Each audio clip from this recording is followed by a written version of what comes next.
Welcome back to the PowerMax Mini Challenge from Snetterton.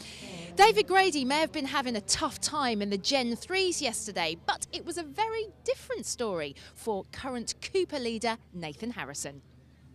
So Nathan, a really good race for you yesterday. How are things looking in terms of championship? Yeah, it was a really good race yesterday. We qualified well. It was the first time in a dry. We managed to win it, win the first race. Championship, we haven't quite sorted it out. Some people are saying we have won it and we haven't got to go out today. And some people are saying we do. So what are you going to do? You are going to race, aren't you? Yeah, might as well get my money's worth for the weekend. So what's the strategy then if you go out? What are you going to do? Just keep it safe and don't do anything stupid and just finish. A confident and relaxed Nathan Harrison going into this first race of the day. We have got Mark Wakefield on pole position. Let's get the rest of the grid from Ben. So the Cooper class always give us some great racing. This is how they line up with Mark Wakefield and Simon Walton on the front row. Ahead of Ricky Page and Nathan Harrison, then Martin Poole and Max Lever. Now, in terms of the championship, Nathan Harrison just needs to finish the race to claim the title. Let's see if he can do it. Away we go. And that is a rocket ship of a start for Ricky Page. He anticipated the lights very well, but unfortunately from the second row of the grid, he's going to be slightly boxed in. So it's Mark Wakefield who leads as the Cooper pack turn into riches for the first time.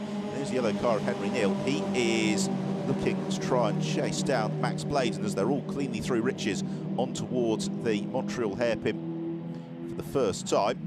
2 or 3 wide as they all look to gain places in these early stages, because overtaking around the Snetterton 300 circuit can be a little bit challenging. And these cars are so evenly matched. We have seen some great dicing throughout the year. Turn through Palmer on towards Agostini. Towards the back of the field, there's Adrian Norman looking to make a little bit of progress, as is Joe Polly just behind him, in car with Henry Neal. Road is slightly full ahead of him, but there's a little gap possibly to the inside of Max Lever, which closes on the exit of Agostini. They head on towards Hamilton. At the front of the field it is still Mark Wakefield who is leading the way, and Wakefield has got Nathan Harrison just bottled up behind him. Of course, Harrison just needs to finish the race. He doesn't need to take any undue risks as Henry Neal heads out of Williams. He's got James Goodall just behind him as they head on to the Bentley Straight for the first time. All of them forming up in this queue behind Wakefield. Wakefield at the moment doing exactly what he needs to do, which is sticking to the racing line, letting the others do the hard work. It's then Harrison just tucked up behind him. Then we've also got Simon Walton going strongly in these early stages. Ricky Page, the red and white car, in 4th place. So they turn out of the bomb hole and accelerate on towards Coram Curve. Coram now a very different proposition to how it used to be, because it really does tighten on the exit into the flick at Murray's, which is so important for the run along the centre straight, and that feeds to one of the better overtaking opportunities on lap. Also going well is the blue and orange car of Max Bladen. He's bringing the yellow car of Henry Neal with him for company, as now as they come up over the start and finish line, it is Simon Walton who is looking to make the challenge on Mark Wakefield, and as a result it's Nathan Harrison who's been shuffled down into 3rd place. And now Ricky Page looks to further demote Nathan Harrison. Page gets it all wrong, bounces across the grass in the exit of riches. It leaves an opening for Henry Neal to the inside into Montreal. How many places is Neal going to get? He takes about 4 cars. Brilliant move from Henry Neal. He elevates himself up into 2nd position. Simon Walton looks to fight back, but Walton has got Max Bladen right alongside him as they turn into Palmer.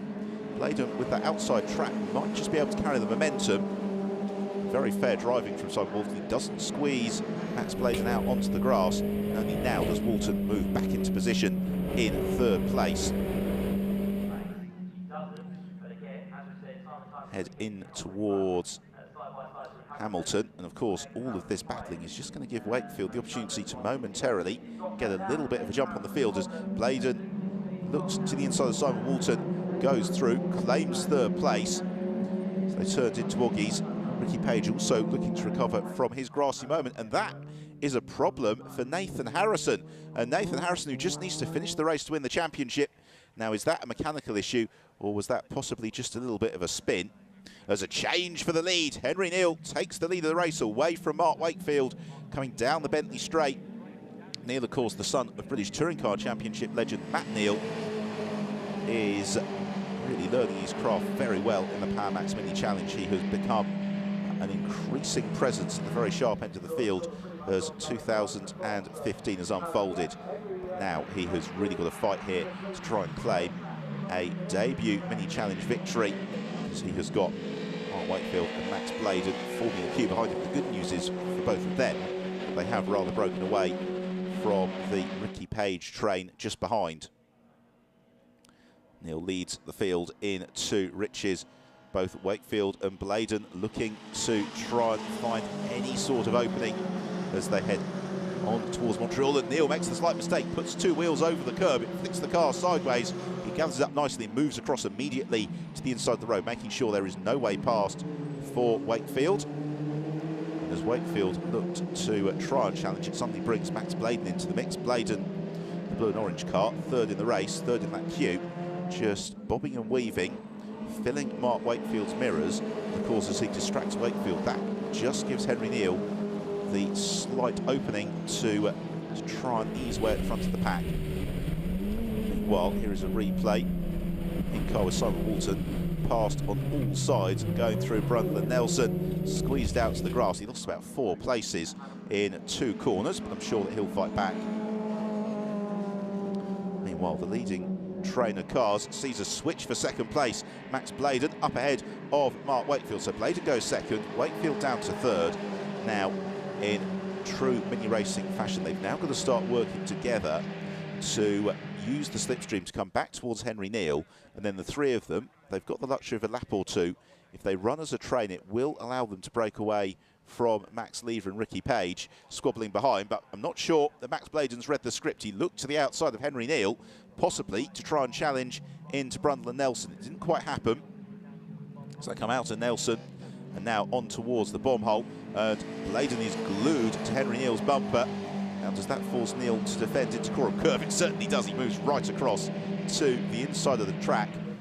That might just compromise his entry speed for Coram. At the same time, Max Bladen, you saw, carried a bit too much momentum in, had to get on the anchors midway through Coram. He slows down, isn't as quick through Murray's, and suddenly that brings Mark Wakefield right back into the mix. So across the line they go, a track limits warning flag being shown to somebody as we head into the final lap of the race. Now, can Henry Neal withstand this pressure for another 3 miles or so? It's being held quite a lot here with Mark Wakefield, anxious, of course, to get second place. But he and Bladen could well end up slowing themselves down. Through Montreal, all of them up onto 3 wheels, almost 2 wheels, mid-corner. So they really use the momentum of the circuit to good effect. Then into Palmer, left-hander that will flick them on towards Agostini. Now, Agostini, if Max Bladen is feeling brave, is somewhere that he could look to challenge, and Bladen certainly fancies it. Henry Neal has got the car perfectly positioned. He covers the inside line. As the rest of the field continue to scrap for position. Coming out of Agostini, it's almost 3 wide into Hamilton for the final time. And again, Mark Wakefield looks to the inside of Max Bladen. Bladen just a little bit sideways, brings Wakefield right onto his rear spoiler. And the next half lap is going to feel like an absolute eternity for these 3 drivers. They've also got to be careful because Max Lever is not too far adrift either, in 4th position on to the Bentley Straight. Wakefield's got the toe behind Bladen now. Can Bladen latch himself towards Henry Neal? He's not close enough to Neal to challenge him into Brundle and Nelson, and that means that Henry Neal defends a little bit, but really just covering the track position more than really darting to the inside. So that means he carries a good amount of momentum out of Nelson in towards the bomb hole for the final time. And this is now going to have to be an absolutely phenomenal series of corners for Max Bladen or Mark Wakefield. They want to wrestle the win away from Henry Neal, who has done everything right on this last lap. We have got just 2 corners to go. And Bladen carries the pace through Coram Curve. Henry Neal gets the car squared off, or does he? He's just slightly wide at Murray's. He puts 2 wheels on the curb, but it's not enough to slow him down. It's now just the run along the centre straight. The checker flag is poised, ready and waiting, and Henry Neal celebrates victory in the Power Max Mini Challenge Cooper class at Snetterton. An absolutely brilliant performance from Neal. Second place going to Max Bladen and third for Mark Wakefield. Brilliant racing as ever from the Coopers. Here is the classification then, with victory for Neal, clear of Bladen and Wakefield. Max Lever in fourth from Ricky Page, but in 14th place Nathan Harrison took the flag and therefore the Cooper class championship. Congratulations all around for Henry Neal from his team and competitors. That was Mini Challenge racing at its very, very best. Clean, close and competitive. It's Henry Neal who takes his place on the top step of the Snetterton podium. Henry beaming with joy. That's your first win in the Mini Challenge, and emotional. Yeah, completely emotional. I just never think it was going to happen, and that last lap was the most intense moment of my life, I think. When I saw that checkered flag and the boys on the wall, I was over the moon. I just couldn't hold back the tears. Yeah, you do, bless you. Max, you were putting the pressure on Henry, didn't quite manage to do it. Oh, no. Yeah, it was a really hard race, and obviously I started from 7th, so even though I didn't win it, it was good to get on the podium, but I tried my hardest on Henry, and yeah, he held his own, and I've got to congratulate him for his first win in the Mini Challenge. But yeah, absolutely brilliant race, you know, a cracking start, and they both overtook me, and I did try a couple of moves on Max, but it just wasn't meant to be.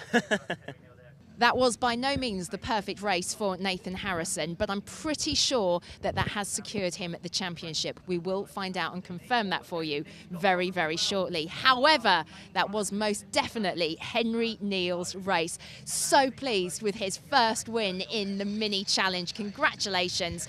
And we will have more racing for you here at Snetterton after the break, and it's the decider for the turbos.